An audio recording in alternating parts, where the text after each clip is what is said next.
할렐루야! 한 주간 잘 지내셨습니까?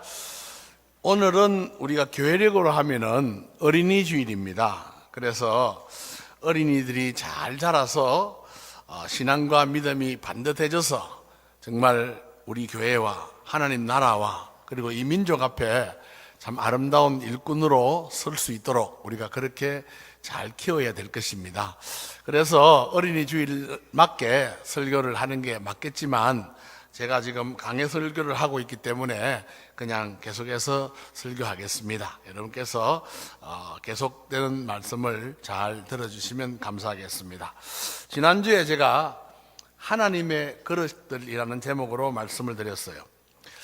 사도 바울이 자신이 전한 복음에 대해서 유대주의적 그리스도인들에 의해서 자꾸 폄하를 받으니까 다른 복음을 전한다면은 천사라도 저주를 받아라 그러면서 자신의 복음이 얼마나 확실한가 하는 것을 말씀을 했습니다. 이런 자신의 복음에 대한 확실성을 위해서 사도 바울은 어느 날 계시를 따라 예루살렘으로 갔다 그렇게 말씀드렸습니다. 계시를 따라갔다는 말은 인간의 계획이나 인간의 뜻에 따라 간 게 아니고 하나님의 인도하심을 받아 하나님의 뜻에 따라 갔다는 겁니다. 그래서 저도 우리가 신앙생활 하면서 내 마음대로 내 뜻대로 살지 말고 하나님이 계시를 주셔서 아니면 우리가 지금 하나님의 인도에 따라 하나님의 뜻에 따라 그렇게 살아가는 것이 좋다. 그런 믿음을 가지자 하는 말씀을 드렸고요. 두 번째는 사도 바울이 14년 세월 동안이나 전한 복음을 유력한 자들에게 공공연하게 제출을 했습니다. 자기의 복음에 대해서 자꾸 이런 말 저런 말 있으니까 결국 그 복음이 약화되면 안 된다는 믿음으로 교회의 지도자들에게 정정당당하게 그렇게 제출을 했습니다. 저는 이것이 성도들의 모습이어야 한다고 했습니다. 자신을 숨기고 자신의 목적을 이루고자 하는 것은 그건 거짓된 행위라는 겁니다. 우리 그리스도인들은 언제나 바르게 반듯하게 그렇게 정정당당하게 믿음의 생활을 해야 된다 하는 말씀을 드렸습니다. 오늘 저는 우리가 읽었던 제목의 말씀을 가지고 유명한 자의 실수라는 제목으로 말씀을 드리겠습니다. 오늘 우리가 읽은 성경은 게바라 하는 베드로입니다. 베드로의 은혜 받기 전에 이름이 게바입니다. 그 베드로가 안디옥에 왔을 때라는 말로 시작하는데 베드로가 안디옥에 왔을 때 사도 바울이 그를 대면하여 책망을 했다 그렇게 말합니다. 이유는 뭐냐 하면 예루살렘으로부터 야고보에게서 온 몇 사람들이 올 때 베드로가 이방인들과 식사를 같이 하고 있다가 그만 이 야고보에서 온 사람들을 보고서는 숨어서 도망을 가버리고 말았습니다. 그런데 그런 베드로의 모습 때문에 바나바도 함께 외식에 참여했다 그렇게 말하면서 베드로를 책망했다는 겁니다. 야고보는 당시 유대주의적 그리스도인들의 대표자입니다. 그래서 그들은 유대 문화에 익숙하고 그래서 예수를 믿어도 우리가 유대 문화를 지켜야 된다. 다시 말하면 할례를 꼭 받아야 된다. 율법을 지켜야 된다. 이렇게 해야 하나님의 백성과 나라가 될 수가 있다. 이렇게 말을 했었어요.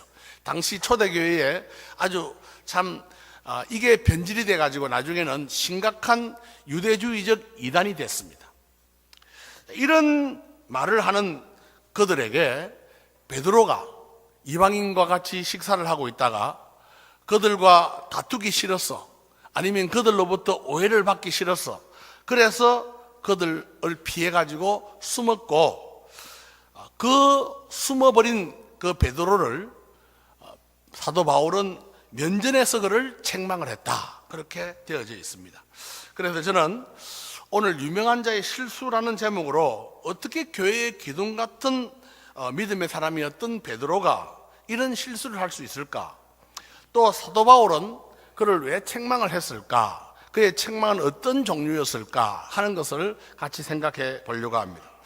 제일 먼저 저는 이 베드로의 실수를 보면서 사람이 어떤 존재인가 하는 것을 보게 됩니다. 이 세상에 있는 모든 사람들은 다 약점을 가지고 있습니다. 어떤 사람도 완전한 사람은 없습니다. 우리의 시조인 아담과 하와는 그냥 우리가 생각하는 이상향이라고 하는 그 아름다운 파라다이스, 천국에서 마귀에게 범죄해서 올무에 빠져 그렇게 실수를 했던 것을 우리가 볼 수가 있습니다. 다시 말하면 이 말은 이 세상에 사는 모든 사람들이 어떤 환경 속에서라도 실수하고 잘못할 수 있다는 이야기입니다. 이 세상은 하나님 외에는 그 누구도 완전한 사람은 없습니다. 아무리 훌륭한 사람이라도, 아무리 능력이 있는 사람이라도, 아무리 힘이 있는 사람이라도 다 나름대로 약점을 가지고 있고 그리고 부족한 부분을 가지고 있습니다. 성경에 보면은 이렇게 유명한 사람들의 실수가 기록되어져 있습니다. 먼저 여러분, 우리가 믿음의 조상이라고 하는 아브라함, 우리 믿음의 아버지라고 그렇게 이야기하지 않습니까? 그 아브라함이 하나님 말씀에 순종을 해가지고 갈대아 우르를 떠나서 가나안까지 왔어요. 그런 믿음의 사람인데 그가 가나안 땅에 있으면서 그 땅에 기근이 찾아오니까 가족들을 데리고 애굽으로 내려갔습니다. 그 애굽으로 내려갔더니 애굽 왕이 이 아브라함을 보니까 그 아내 사라가 너무 이쁘게 생겼어요. 그래서 이 여자가 누구냐 하고 물었더니 혹시 아내라고 하면은 자기를 죽일까 싶어서, 자기에게 어떤 해코지를 하고 아내를 데리고 갈까 싶어서 그랬는지 그가 내 누이입니다 이렇게 말했어요. 그랬더니 그 밤에 말이죠, 금도 은도 막 보내가지고 이 누이니까 나한테 보내라 그러고는 사라를 데리고 갔습니다. 그때라도 이 사람은 내 아내입니다 이랬어야 되는데 아브라함은 겁이 나가지고 말을 못했습니다. 결국은 아내를 뺏기고 난 다음에 얼마나 낙심했겠습니까? 그런데 하나님께서, 시간이 없으니까 다 말씀 못 드립니다. 하나님께서 그 밤에 애굽 왕을 케어시켰습니다. 그래가지고는 애굽 왕이 당신이 누구냐 했더니 아마 나는 아브라함의 아내입니다 하고 말을 했겠죠. 그랬더니 아브라함에게 그 여자를 보내면서 너가 왜 그렇게 했느냐 하고 말을 하는 것을 성경에서 볼 수가 있습니다. 아브라함은 하나님 앞에 실수했고 자기 아내에게 실수한 사람입니다. 이런 믿음의 사람들의 실수를 우리가 어떻게 생각해 볼까? 저는 이런 모습을 보면서 이것이 인간이다 하는 생각이 듭니다. 우리는 하나님이 만든 피조물에 불과합니다. 누구나 실수를 합니다. 성경은 말하기를 인생은 풀의 꽃과 같고 아침 안개와 같다는 겁니다. 이 풀의 꽃은 아무리 아름다워도 그냥 아침 해가 둥글이 뜨면은 그냥 그대로 시들어버리고, 아침 안개가 아무리 짙게 깔려 있어도 해가 뜨면은 사라지는 것처럼 우리 인생은 이렇게 연약하다는 겁니다. 너도 나도 할 거 없이 우리 모두가 다 연약하고 조그마한 어려움만 있어도 쉽게 흔들릴 수 있다는 거예요. 여러분, 우리는 에서가 배가 고파가지고 팥죽 한 그릇에 장작권을 팔아먹었다 합니다. 그런데 그 성경을 읽으면서 에서는 왜 그랬을까? 왜 그 귀한 장작권을, 축복권을 갖다가 이렇게 팥죽 한 그릇에 팔아먹었을까 하고 우리가 생각하지만 실제로 우리는 매일의 삶 속에서 그렇게 우리의 장작권을 팔아먹듯이 그렇게 우리의 신앙을 변절시키면서 세상을 따라갈 때가 얼마나 많으냐는 거예요. 실제로 그게 우리의 모습입니다. 여러분, 베드로가 예수님 죽는 그날 밤에 조그마한 소녀 앞에서 나 예수님 모른다고, 어떻게 그럴 수가 있냐고 우리 그렇게 이야기합니다만은 실제로 여러분, 우리들도 세상의 조그마한 이익 앞에서 얼마나 우리 스스로를 부인하고 예수 모른 척하고 그러면서 지낼 때가 얼마나 많습니까? 그게 우리들이에요. 결국은 여러분, 이게 우리 인간이다 하는 사실을 우리는 기억해야 됩니다. 누구나 우리 모두는 다 하나님 앞에서 실수할 수 있고 잘못할 수가 있습니다. 그럼 왜 그렇게 이 베드로가 실수를 했을까라고 하면은, 저는 베드로가 인간적인 연약함을 가지고 있었을 뿐 아니라 베드로가 하나님을 바라보기보다는 사람들을 보았다고 생각합니다. 사람들을 보고 거기에 뭐 그냥 야고보가 보낸 그 유대주의적 그리스도인들이 찾아오니까 저 사람들이 나를 비난하겠다 생각을 하고, 그 비난에 대해서 그렇게 너무 크게 생각했는지는 모릅니다. 사람들을 두려워하고 그렇게 생각을 해서 결국은 그는 잘못된 행위를 할 수밖에 없었다는 겁니다. 저는 이렇게 생각합니다. 하나님을 두려워하는 자는 하나님 외에는 아무것도 두려워하지 않지만, 하나님을 두려워하지 않는 자는 하나님 외에 모든 것을 두려워한다. 여러분 믿습니까?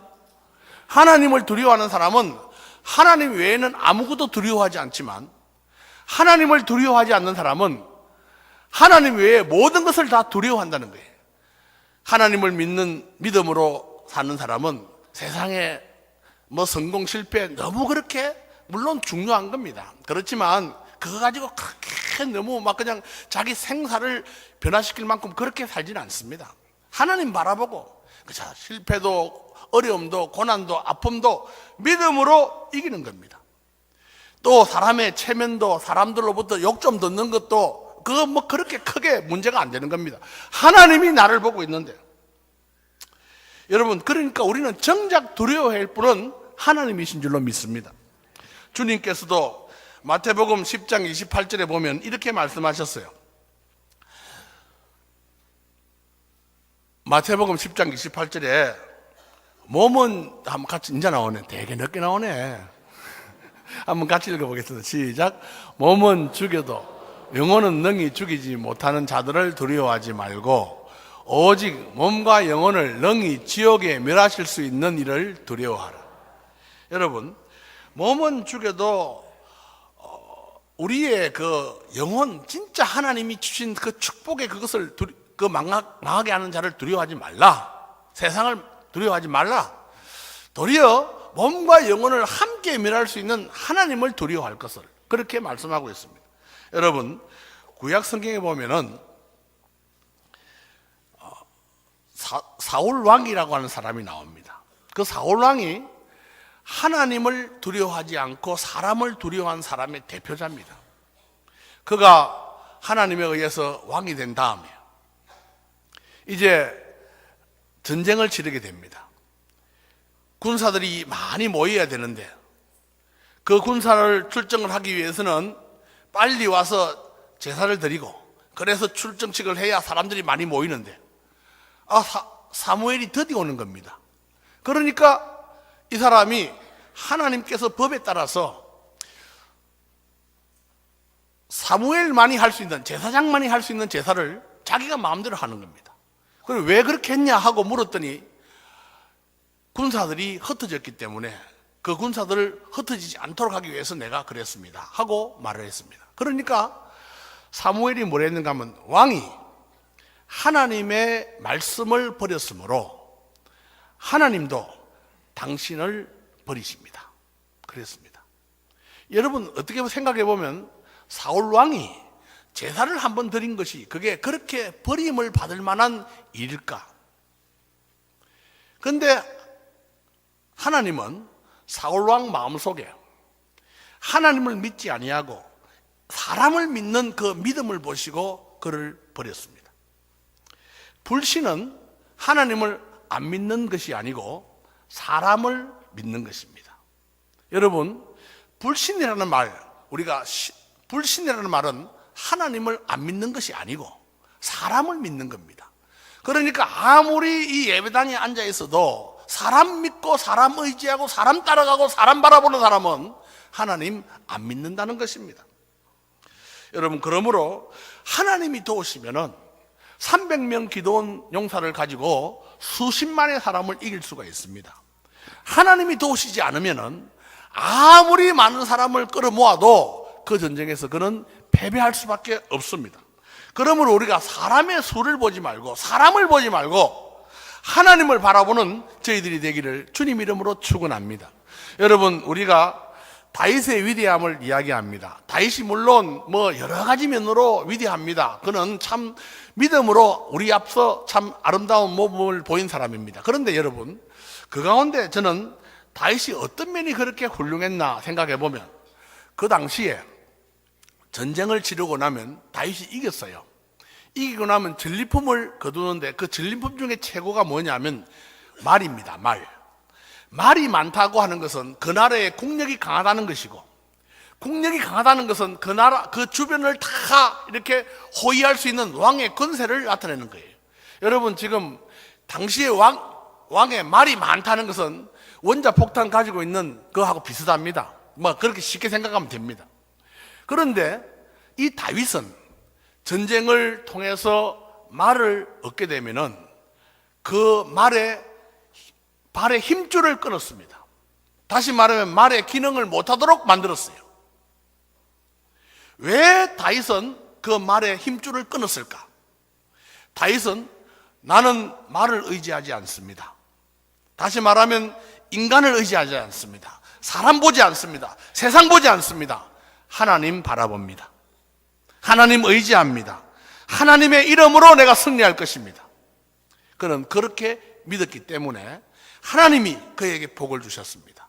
여러분, 다윗과 골리앗이 전쟁을 치를 때 다윗이 어린 소년으로서 나갔지 않습니까? 그때 다윗은 뭐라 했습니까? 골리앗에, 너는 창과 칼을 가지고 내게 나오지만은 나는 만군의 여호와의 이름으로 나간다.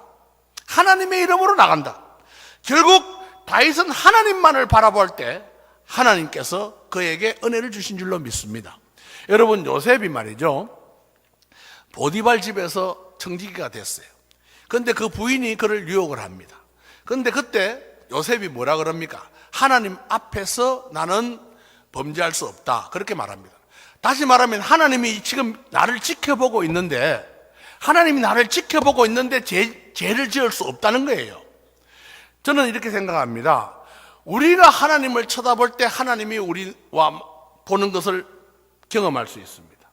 그런데 내가 다른 데 쳐다보고 있으면 하나님이 날 쳐다보는 거 난 못 느낍니다. 그런데 우리는 날마다 하나님을 쳐다봐야 됩니다. 하나님을 쳐다볼 때 하나님의 눈을 만날 수가 있고, 하나님의 음성을 들을 수 있고, 하나님의 그 표정을 볼 수도 있고, 하나님의 뜻을 알 수도 있습니다. 여러분, 우리는 하나님 바라보는 삶을 살아야 될 줄로 믿습니다. 여러분, 사람 바라보지 말고 사람 의지하지 마세요. 그럴 때 우리는 실수합니다. 사람 자꾸 생각하고, 사람 숫자 생각하고, 사람 모아가지고 어떻게 하고, 이러면은 실수하는 거예요. 여러분, 주님은 참새 한 마리라도 땅에 떨어지고 앉는 것을 다 아신다고 하셨어요. 그렇다고 한다면 우리 머리카락까지 다 세신다고 하셨어요. 그런다면 우리가 이 사실을 믿는다면은 하나님 앞에 다 맡겨놓고 믿음으로 주님을 쳐다볼 때 하나님의 은혜가 임하는 것을 기대할 수 있는 저희들이 될 줄로 믿습니다. 여러분, 저는 오늘 베드로가 왜 이렇게 실수를 했을까? 그는 하나님의 뜻을 망각하고 잊어버렸습니다. 여러분, 베드로가 이전에 그가 처음 이제 성령의 은혜를 받고 난 다음에 아직까지 신앙이라고 하는 것, 기독교 믿음이라고 하는 게 아마 정립이 잘 안 됐을 때였습니다. 그래서 오순절 성령의 은혜를 경험하고 난 다음에 그가 사도행전 11장 5절에 보면은 욥바라는 데서 기도를 합니다. 한번 읽어보세요. 시작. 이르되 내가 욥바 시에서 기도할 때에 황홀한 중에 환상을 보니 큰 보자기 같은 그릇이 내 귀에 매어 하늘로부터 내려 내 앞에까지 드리워졌다. 이 이야기는 이렇습니다. 기도하는데 하나님이 환상 중에 큰 보자기 같은 상을 내렸었습니다. 그래서 그 보자기를 들춰보니까 그 보자기 안에는 온갖 짐승들과 곤충들이 다 있는데 율법책에 먹지 말라고 한 하나님이 금지한, 율법책에 금지한 그런 짐승들이 다 있는 거예요. 그런데 하나님께서 하늘로부터 그것을 먹어라 하고 말씀합니다. 그랬더니 베드로가 말하기를 나는 아직도 한 번도 이런 거를 먹어본 적이 없습니다. 그렇게 말을 했어요. 그랬더니 또 상이 내려와가지고 또 똑같은 환상을 봅니다. 또 먹어라 그러니까 나는 한 번도 이것을 먹어본 적이 없습니다 하고 말했고, 또 상이 내려와가지고 또 그렇게 하는데 한 번도 못 먹는다 그랬습니다. 그때 여러분, 이 사도행전 11장 9절에 보면 이렇게 말씀합니다. 한번 읽어보세요. 시작. 또 하늘로부터 두 번째 소리에서 내게 이르되 하나님이 깨끗하게 하신 것을 내가 속되다고 하지 말라 하더라.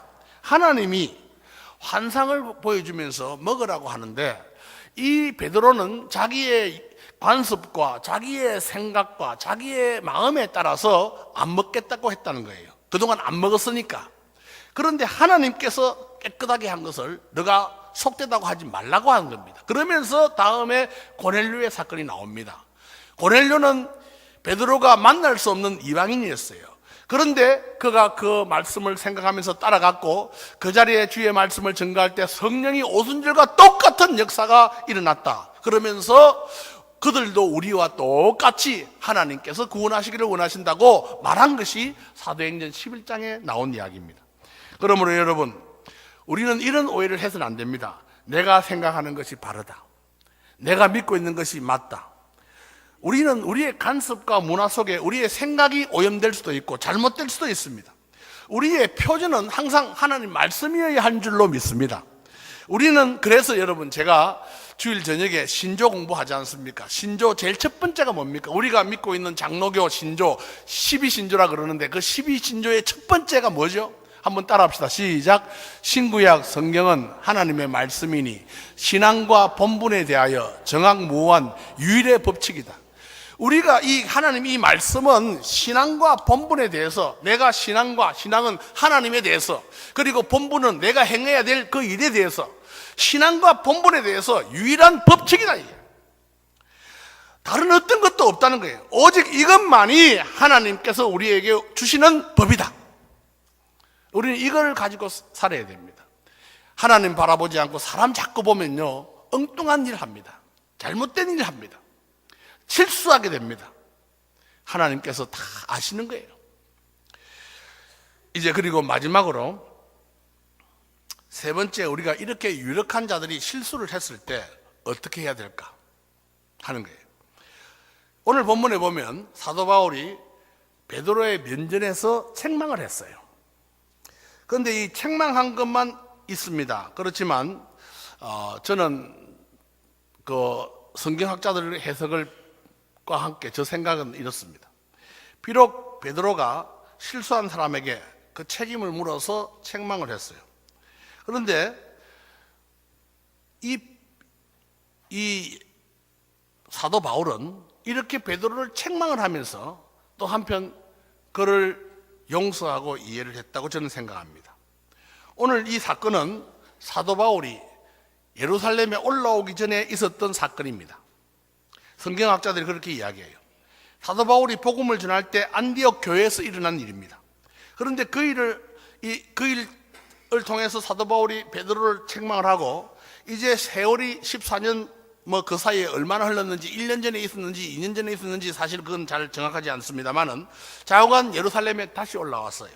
올라와서 자기의 복음을 제출하고 난 다음에 여기 우리가 지난주에 읽었던 것처럼 9절에 보면 기둥같이 여기는 야고보와 게바와 요한이 내게 주신 은혜를 알므로 나와 바나바에게 친교의 악수를 하였으니 우리는 이방인에게 그들은 할례자에게 가려 합니다 하고 베드로와 사도 바울이 이미 친교의 악수를 했다는 거예요. 그러면 친교의 악수를 했다고 하는 이 말은 그때의 모든 책망을 할 만한 오해나 이런 게 다 해소가 됐다는 거예요.